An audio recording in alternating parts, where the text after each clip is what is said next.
Heart beat scan ఒక్క second లోనే world class 640 slice CT scan ఇప్పుడు మీ విస్టా ఇమేజింగ్ బంజారా హిల్స్ లో.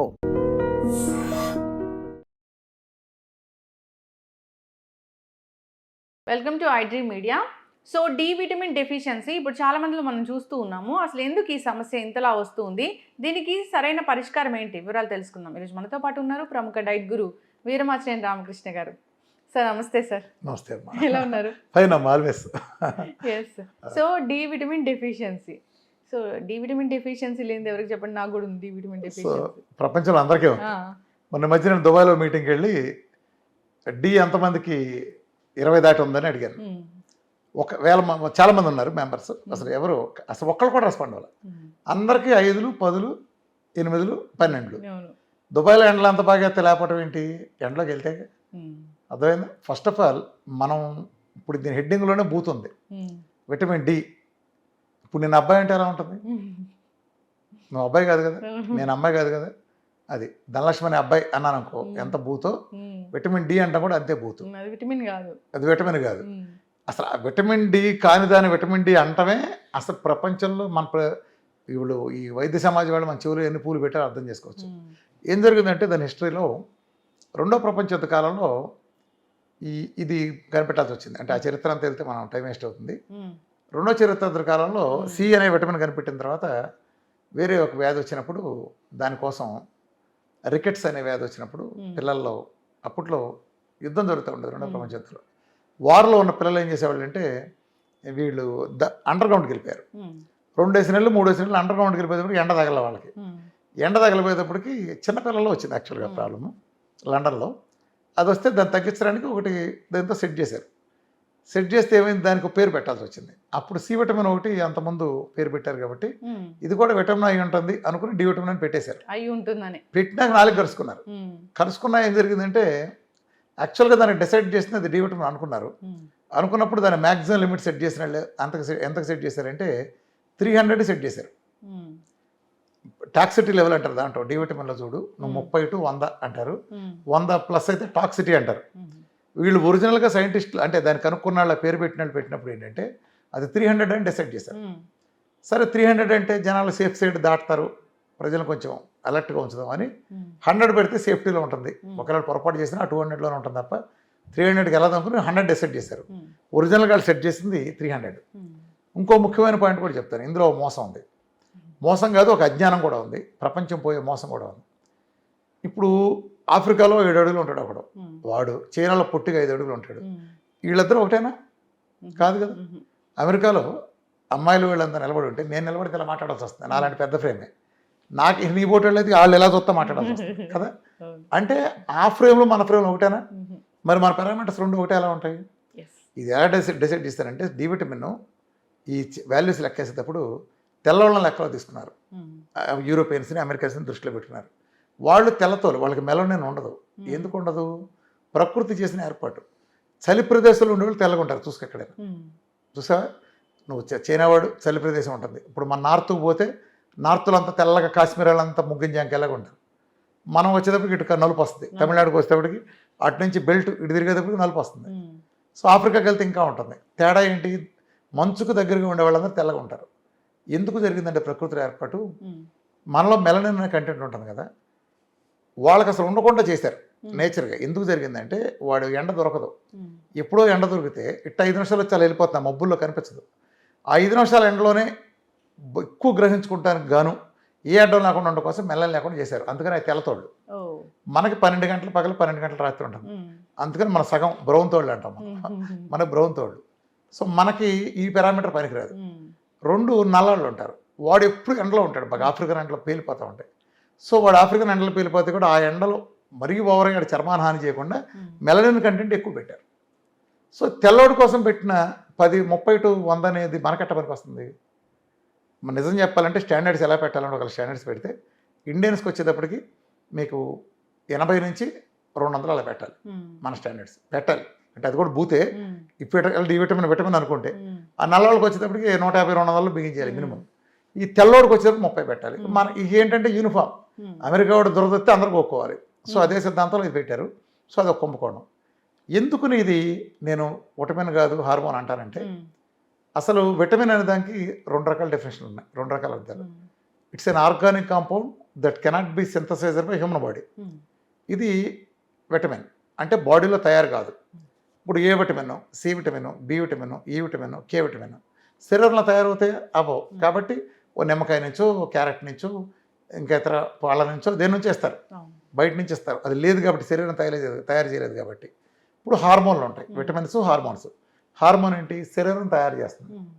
ఒక శరీరంలో ఒక ఆర్గాన్ తయారు చేసి వేరే చోట కూడా వాడబడేదాన్ని హార్మోన్ అంటాం.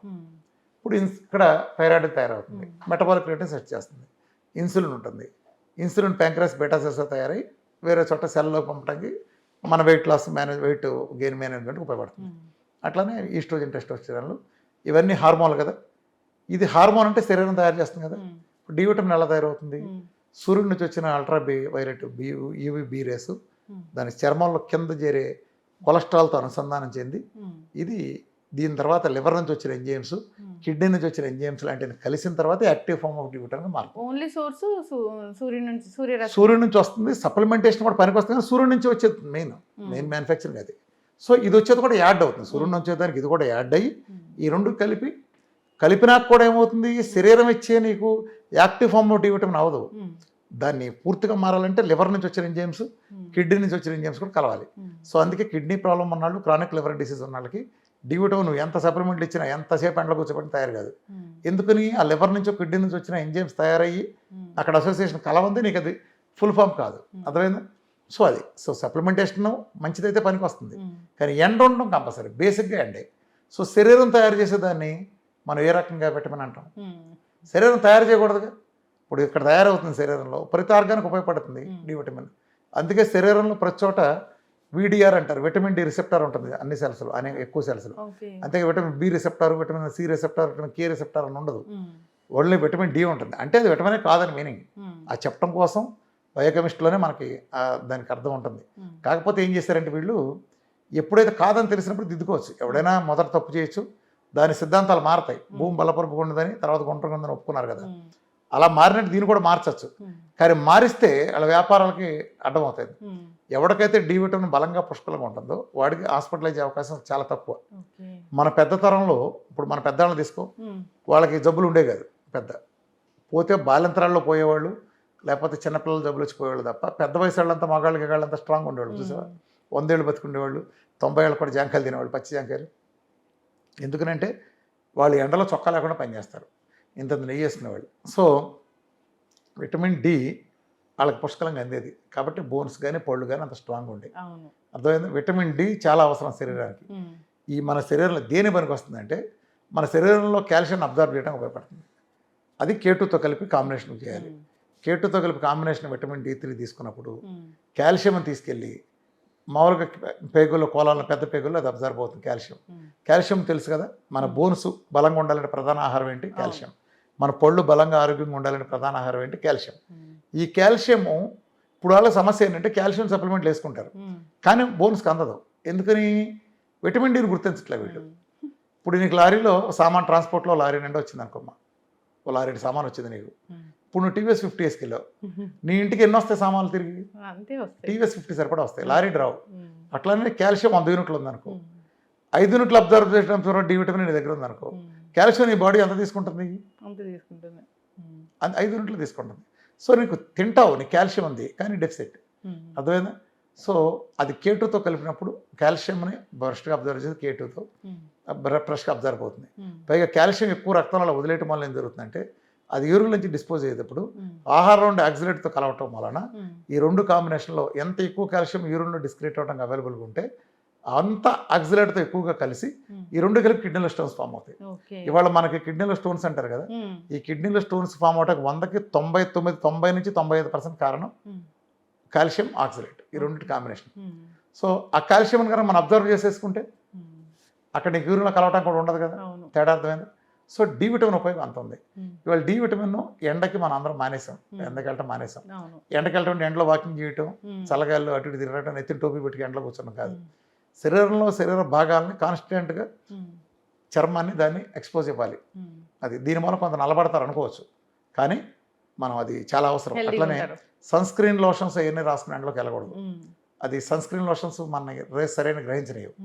సో అది ఈవెన్ కొబ్బరి నూనె రాసుకున్నా అది కూడా 20% న్యాచురల్ యూవీ ప్రొటెక్షన్ అది. సో ఎప్పుడైతే వీటన్నిటికంటే బెస్ట్ది ఏంటంటే డి విటమిన్ రావడానికి D3K2 కాంబినేషన్ ఉండాలి. కాల్షియం చక్కటి ఆహారం ద్వారా అందే విధంగా ఉండాలి. కాల్షియం ఎప్పుడు కూడా సప్లిమెంటేషన్ కంటే న్యాచురల్ సోర్స్ ద్వారా ఆహారం. మన విఆర్కే డైట్ అద్భుతంగా పనికొస్తుంది. మన విఆర్కే డైట్లో మీరు చూడండి కొన్ని వేల టెస్ట్ మీకు చూపించగలం. 7-8 ఉండేది ఒక నెలలో 150, 110, 100 దాటిని దాటాల్సిందే. ఎందుకంటే ఈ ప్రపంచంలో ఎవరు లేని విధంగా నేను ఒక సప్లిమెంటేషన్ మోడల్ చేశాను. ప్రపంచంలో వాళ్ళు ఏం చేస్తారంటే అమెరికాలో ఈ అమెరికన్ భావజాలం వాళ్ళు మనిషికి కావాల్సింది ఇచ్చేది ఎంత డోస్ డిసైడ్ చేశారంటే 800 పెద్దవాళ్ళకి, పిల్లలకు 400 అన్నారు, యావరేజ్గా ఒక 600 అనుకో. అంటే 800 యూనిట్లు ముక్కులో పెట్టుకుని కూడా చాలు. ఒక పెద్ద ఏనుగుని తీసుకొచ్చి ఒక కందిపప్పు గింజ పెట్టి రోజంతా ఇది ఆహారం పండగ చేసుకున్నట్టు ఉంటుంది. ఏనుగు కందిపప్పు గింజ సరిపోద్ది రోజంతా ఆహారానికి. ఈడిచ్చే డి విటమిన్ అంతే. ఈ అమెరికా మందుల కంపెనీ వాళ్ళు చేసే కుంభకోణాల్లో అతిపెద్ద కుంభకోణం డి విటమిన్. ఎందుకు డి విటమిన్? మొన్న కరోనా వచ్చింది, కోట్ల మంది చచ్చిపోయారు కదా. ఎవడు చచ్చిపోయాడు? రోడ్డు మీద కూలాడా, పాలోడా, పనోడా, రిక్షావాడా, మన పేపర్లు వేసేవాడా, ఐస్ క్రీమ్ బండివాడా? ఈడెవడో చావాలా, రైతు కూలి ఎవడో. ఎందుకుని? ఆడ ఎండలో ఉంటాడు. ఎండలో ఎవడుంటే ఆడు చావాలా. ఎవడ తెచ్చాడు? ఎవడైతే ఏసీలు ఎక్కువ ఉంటాడో ఆడే తెచ్చాడు. చూసుకోండి, లెక్కేసుకోండి. రెండోది, నీకు తెలిసిన ప్రతి శవం కరోనాలో పలానావాడు చచ్చిపోయాడంట అని నువ్వు విన్న ప్రతి శవం హాస్పిటల్ నుంచి వచ్చింది. రోడ్డు మీద కూడా ఎవడో చావాలా. మద్రాసు నుంచి ఢిల్లీ దాకా నడిచి వెళ్ళిన ఫ్యామిలీలు ఉన్నాయి. వీళ్ళందరూ కరోనా మధ్యలోంచి వెళ్ళారు. ఎప్పటికీ కరోనా రాలా. అర్థమైంది ఎండ ఎంత కాపాడుతుందో. ఇలా కాపాడుతుందని తెలుసు కాబట్టే వాళ్ళు డి విటమిన్ని ముక్కులో పొక్క అంత ఇచ్చి ఇదే మ్యాక్సిమం లిమిట్ పెట్టగలిగారు. సో ఎప్పుడైతే డి విటమిన్ లేదో ఈ మాఫియా ముఠాకి మందులు అమ్మడానికి భయంకరమైన స్కోప్. అంటే ఇది creation of diseases, creating customers. ఇప్పుడు నువ్వు నీ బిజినెస్కి వ్యూవర్షిప్ అనే కస్టమర్స్ని క్రియేట్ చేయాలనుకుంటావు. దానికోసం కొత్త కొత్త స్కీములు తీసుకుంటావు. ఒక హోటల్ మంచి రెసిపీలు పెట్టడం ద్వారా వాడు కొత్త కస్టమర్లు చేసుకోవాలని చూస్తాడు. వీళ్ళు ఏం చేశారు? కస్టమర్లు రావాలంటే జబ్బులు రావాలి. ఆడ కస్టమర్ అంటే వాడు మనమే. మనకు జబ్బులు వస్తే ఆడి కస్టమర్ అవుతాం. సో మనం వాడి కస్టమర్ అవ్వాలంటే మన జబ్బులు రావాలి. జబ్బులు రావాలంటే వీడు మంచిగా చెరగొట్టాలి. అందుకని దౌర్భాగ్యులు చక్కగా నెయ్యి వేసుకుని నెయ్యి మార్పించారు. ఆ నెయ్యి వేసుకుంటే ఇది వెళ్ళి డి విటమిన్ వస్తుంది. నెయ్యే కదా, నువ్వు తీసుకున్న నెయ్యే వెళ్తేనే ఆ మంచి కొలెస్ట్రాల్, డైటరీ కొలెస్ట్రాల్ వెళ్తేనే చర్మ కింద కూర్చొని వస్తుంది. సో ఇలా ఉంటుంది స్కీమ్. ఎప్పుడైతే చెరగొట్టారు, నేను చక్కగా high doses of D vitamin ఇస్తాను, చాలా హై డోసెస్ ఇస్తాను. దాంతోపాటు K2 కాంబినేషన్ కూడా చాలా అద్భుతమైన కాంబినేషన్ ఇస్తాను. కాబట్టి నా దగ్గర ఇవాళ క్యాన్సర్లు అద్భుతంగా మెరకలుగా తగ్గినాయి అన్న, సొరియాసిస్లు, రొమటాయిడ్ ఆర్థరైటిస్ లాంటి నెలల్లోనే తగ్గినాయి అన్న, ఈవెన్ టైప్ 1 డయాబెటీస్లో నెల రోజుల్లోనే రిజల్ట్ ఇవ్వగలిగానంటే, అంటే C-పెప్టైడ్లు 0.5 ఉండే 2.86కి వెళ్ళే స్థాయికి వెళ్ళి ఇలా అనేక మెరకల్స్ వెంటనే నొప్పులు పోతున్నాయి అన్న. డి విటమిన్ పాత్ర చాలా కీలకం.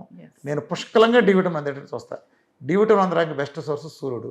దాంతోపాటు మన ఫ్యాట్లోనే vitamin A, D, E, K, fat soluble vitamins. కాబట్టి డి విటమిన్ ఉంటే మీ దగ్గరికి ఏ రోగాలు చేరవు. ముఖ్యంగా బోన్స్, పండు తీరు బెరుగ్గా ఉంటే నొప్పులనే మాటే రాదు మన దగ్గరికి. డి విటమిన్ అభావం ఉంటే లంగో సంబంధించి ఏ ప్రాబ్లం రాదు. సో కరోనా లాంటి వ్యాధులు కూడా దగ్గర రావు. చూసారు, పెద్ద నిదర్శనం కూడా మీకు చెప్పాను. కాబట్టి డి విటమిన్ అందరికీ కావాల్సిందే, చాలా ఎక్కువ కావాలి. 150 ఆ దౌర్భాగ్యుడు చెప్పిన 80, 100 కాదు. అసలు ఎవరికి వెళ్ళవు. 30 దాటితేనే పండగ చేసుకోండి అంటారు.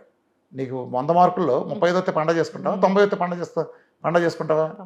35కే పండగ చేసుకోమంటారు. వీళ్ళెవడో 99, 100 ఉండవు. ఇది ఒక కుంభకోణం, కుట్ర. ఈ మాయగాళ్ళ మాయ వల్ల పడమాకండి. మీకు డి విటమిన్ పుష్కలంగా ఉండాలంటే 150, 200 ఉన్నాడికి అద్భుతంగా ఉంటుంది. టాక్సిన్ అన్నమాట, అబద్ధం. అది తెల్లతోలోడికి టాక్సిన్ కానీ మనకు టాక్సిన్ కాదు.